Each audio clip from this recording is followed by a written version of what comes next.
The woman sitting opposite me was plump, with merry blue eyes and purple-tinted grey hair. She was one of the cafe's regular customers, and came in at least 3 times a week. If Belle, the cafe's co-owner and my best friend, wasn't helping her to communicate with the daughter she'd lost 5 years ago, I was using my psychometry skills to find whatever item she'd misplaced that particular week. I crossed my arms on the table and leaned forward. The candles flickered at the small movement, sending a warm glow across the older woman's pretty features. "What can I do for you this week, Mrs. Potts?" "I need you to find my husband." Amusement twitched my lips. "You've misplaced him?" Her expression became cross. "No, of course I haven't. I'm not that forgetful."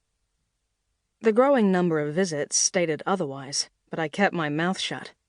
We'd only just reopened after the bomb, which had been an act of revenge for the rat infestation I'd left 2 fellow witches, after they'd run us out of their town, had destroyed part of the first floor's roof. While that area was still being renovated, we'd finally been given clearance to open the cafe.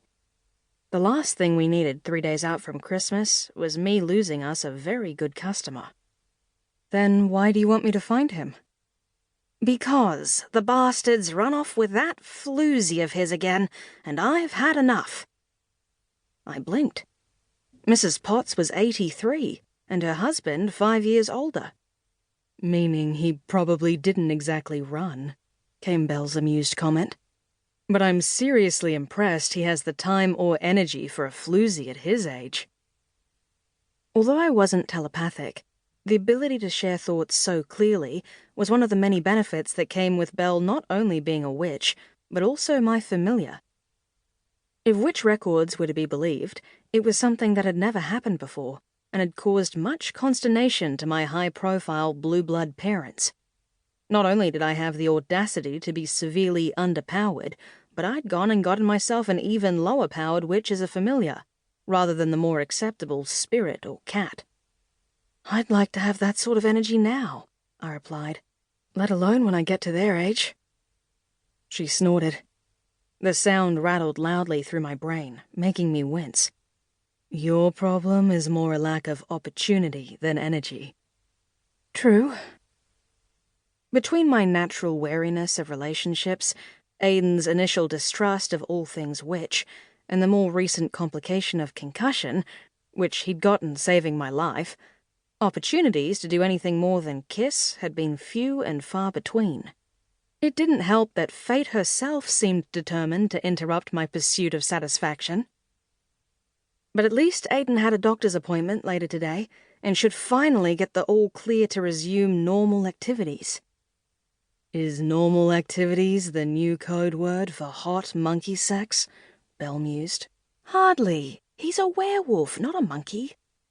I did my best to ignore the images that nevertheless rose at her comment, and said, "Perhaps you should be consulting a lawyer, Mrs.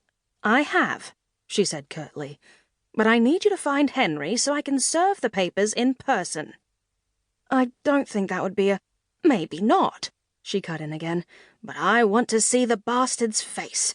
He never thought I'd have the guts, you see. Not after putting up with his behavior for so long."